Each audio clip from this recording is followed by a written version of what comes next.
Hello, it is Ryan, and we could all use an extra bright spot in our day, couldn't we? Just to make up for things like sitting in traffic, doing the dishes, counting your steps, you know, all the mundane stuff. That is why I'm such a big fan of Chumba Casino. Chumba Casino has all your favorite social casino-style games that you can play for free anytime, anywhere with daily bonuses. So sign up now at ChumbaCasino.com. That's ChumbaCasino.com. Sponsored by Chumba Casino. No purchase necessary. VGW Group. Void where prohibited by law. 18 plus. Terms and conditions apply. In 2009, coffee was explosive. I'm Jason Horton, and this is Strange Year. 2009 saw the death of Michael Jackson and the birth of the iPhone 3, but a mystery bomber made 2009 a strange year.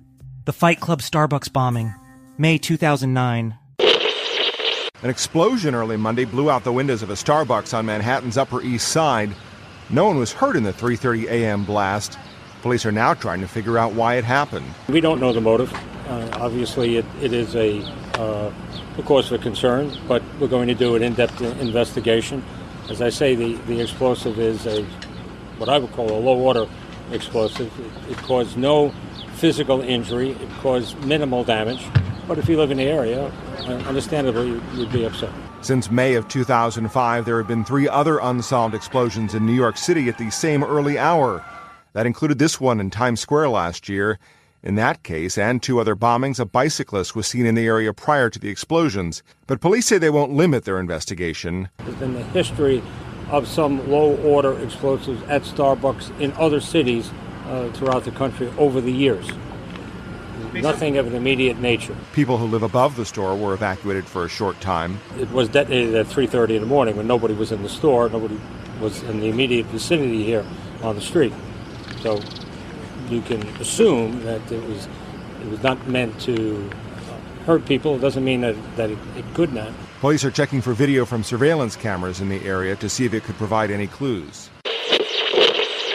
At approximately 3:30 a.m. on May 25th, 2009, a homemade explosive device. Why get all your holiday decorations delivered through Instacart? Because maybe you only bought 2 wreaths, but you have 12 windows. Or maybe your toddler got very eager with the advent calendar. Or maybe the inflatable snowman didn't make it through the snowstorm. Or maybe the twinkle lights aren't twinkling. Whatever the reason, this season, Instacart's here for hosts and their whole holiday haul. Get decorations from the Home Depot, CVS, and more through Instacart and enjoy free delivery on your first 3 orders. Service fees and terms apply.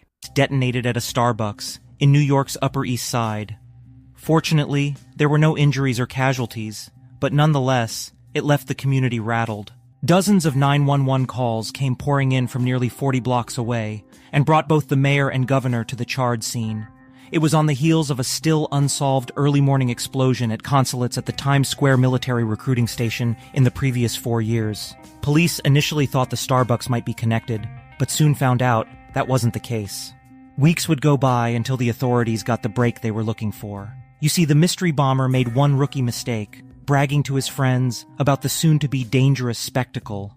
Shaw told his friends that, quote, Project Mayhem was about to begin and that they should keep their eye on the news on Memorial Day. But why? We'll find out after this break. Shaw was trying to smash global capitalism via emulating the character Tyler Durden from the 1999 film Fight Club. The movie, released in 1999, also includes a scene in which a Starbucks is destroyed. Turns out he had started his own fight club in Central Park. Investigators recorded Shaw telling someone in a phone call that he was responsible for the Starbucks bombing and planned another before the end of that summer. Police found homemade bomb materials, a newspaper clipping about the attack, and a copy of Fight Club at Shaw's apartment.